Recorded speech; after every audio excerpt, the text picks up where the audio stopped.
ಅಂಬೇಡ್ಕರ್ ಅವರು ರೂಪಾಯಿ ಮೌಲ್ಯದ ವಿಚಾರವಾಗಿ ಏನ್ ಹೇಳಿದಾರೆ ಅಂತ ನೋಡೋದಾದ್ರೆ, ನಾವು ಚಿನ್ನವನ್ನ ಲೀಗಲ್ ಟೆಂಡರ್ ಆಗಿ ಇಟ್ಕೊಂಡು ಅದರ ಆಧಾರದ ಮೇಲೆ ಏನ್ ಪೇಪರ್ ಕರೆನ್ಸಿ ಇಶ್ಯೂ ಮಾಡ್ತೀವಲ್ಲ, the supply of the paper currency has to be finite, ಅಂದ್ರೆ ಇಂತಿಷ್ಟೇ ಇರಬೇಕು ಮಾರ್ಕೆಟ್ ಅಲ್ಲಿ ಅನ್ನುವಂಥದ್ದು ಅಂಬೇಡ್ಕರ್ ಅವರ ವಾದ ಆಗಿತ್ತು.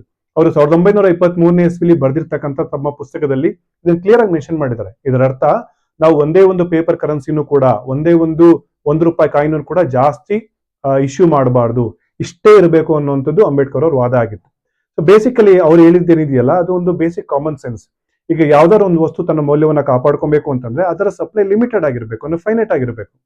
ಈಗ ಫಾರ್ ಎಕ್ಸಾಂಪಲ್, ಟೊಮೊಟೊ ಮಾರ್ಕೆಟ್ ಅಲ್ಲಿ ಯಥೇಚ್ಛವಾಗಿ ಬಂದು ಬೀಳ್ತಾ ಇದೆ ಅಂತಂದ್ರೆ ಟೊಮೊಟೊ ಬೆಲೆನೇ ಇರೋದಿಲ್ಲ, ಟೊಮೊಟೊ ಬೆಲೆ ಕ್ರಾಶ್ ಆಗೋಗುತ್ತೆ.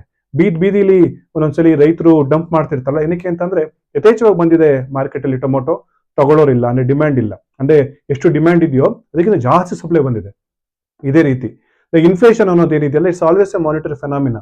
ದ ಡೆಫಿನೇಷನ್ ಆಫ್ ಇನ್ಫ್ಲೇಷನ್ ಇರೋದೇ the increase in the supply of the paper currency, ಅಂದ್ರೆ ಫಿಯೇಟ್ ಕರೆನ್ಸಿ. ಅದರಿಂದನೇ ಹಣದುಬ್ಬರ ಆಗುವಂಥದ್ದು.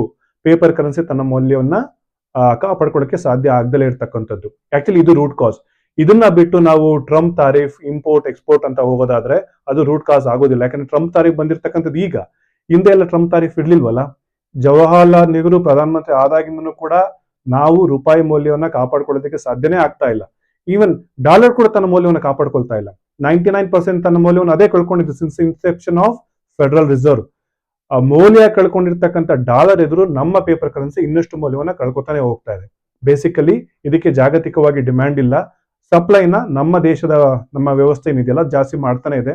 ಇದನ್ನ ತಿಳ್ಕೊಳ್ಳೋದಕ್ಕೆ the India money supply M2 data RBI ಕೊಟ್ಟಿರ್ತಕ್ಕಂಥ ಚೆಕ್ ಮಾಡಿ, ಕೋವಿಡ್ ನಂತರ ಅಂತೂ ನಾವು ಹುಚ್ಚಂಪಟೆ ಹಣವನ್ನ ಪ್ರಿಂಟ್ ಮಾಡಿ ಈ ವ್ಯವಸ್ಥೆಯಲ್ಲಿ ಬಳಕೆ ಮಾಡ್ತಾ ಇದೀವಿ.